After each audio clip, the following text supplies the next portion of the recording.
UEFA Nations কাপের প্রথম ম্যাচে পয়েন্ট হারালো স্পেন, সার্বিয়ার সাথে গোল শূন্য ড্র করে।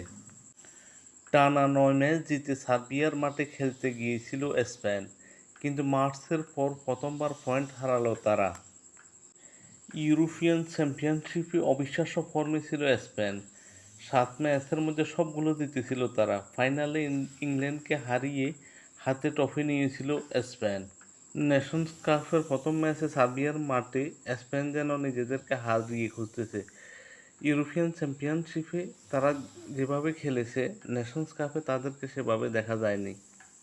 সেই দলটি সার্বিয়ার মাঠে হোঁচট খেল। ২২টি গোলের প্রচেষ্টা করেও ব্যর্থ তারা। অবশ্যই নির্ভরযোগ্য খেলোয়াড়ের অনুপস্থিতির প্রভাব পড়েছিল দলে। মিডফিল্ডার রদ্রি ও অধিনায়ক আলভারো মোরাতা নিষেধাজ্ঞার কারণে ছিলেন না। ইনজুরিতে আক্রান্ত গোলকিপার উনাই সিমন। তাদের ছাড়া স্পেনের শুরুটা হয়েছিল ধীরে। প্রথমার্ধের লক্ষ্যে মাত্র দুটো শট রাখতে পেরেছিল স্পেন। তাদের ভাগ্য ভালো যে পিছিয়ে থেকে বিরতিতে যেতে হয়নি। সার্বিয়ার ফরওয়ার্ড পয়েন্ট ব্ল্যাঙ্ক রেঞ্জ থেকে গোলের সুবিধা নষ্ট করে। বল দখল, পাসিং সব জায়গায় অনেকটা এগিয়ে ছিল স্পেন।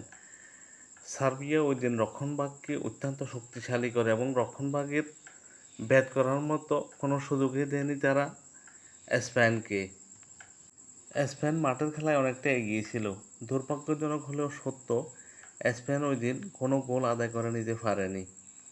প্রথমার্ধ গোল শূন্য কাটলেও দ্বিতীয়ার্ধে বিরতির পর ইউরোপ চ্যাম্পিয়নরা প্রাণবন্ত হয়ে উঠলেও বেশ কয়েকটি সুযোগ নষ্ট করে। ডানি কারবাখালের একটি ভলি লক্ষ্যভ্রষ্ট হয়। বার্সেলোনার টেনিজার লামিনে ইয়ামাল একটি সুযোগ তৈরি করে দিয়েছিল, কিন্তু সেগুলো কাজে লাগাতে পারেনি তার সতীর্থরা। ম্যাচ শেষে স্পেন কোচ লুইস দা লা ফুয়েন্তে বলেছেন, প্রথমার্ধে আমরা সব কিছুতে ঘাটতি ছিল, দ্বিতীয়ার্ধে আমরা ভালো খেলেছিলাম, খেলায় উন্নতি হয়েছিল, কিন্তু আক্রমণে আমরা ছিলাম বিপন্ন। আমরা ভালো করতে পারতাম, কিন্তু খেলোয়াড়রা ক্লান্ত ছিল। তবে আমি চিন্তিত নই। যেখানে স্পেনের বল পজিশন ছিল ৭৪%, সেখানে সার্বিয়ার মাত্র ২৬%। স্পেন ৬১১টি সফল পাস কমপ্লিট করে, সেখানে মাত্র ২২৭টি পাস কমপ্লিট করে সার্বিয়া। স্পেন ২১টি শট নেয়, গোল পোস্ট টার্গেট করে, আর সার্বিয়া ৯টি। অন টার্গেট শট স্পেনের ৫টি, সার্বিয়ার ১টি।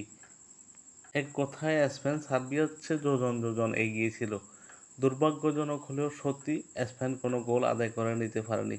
ফলশ্রুতিতে তাদেরকে জয়বঞ্চিত থাকতে হয়।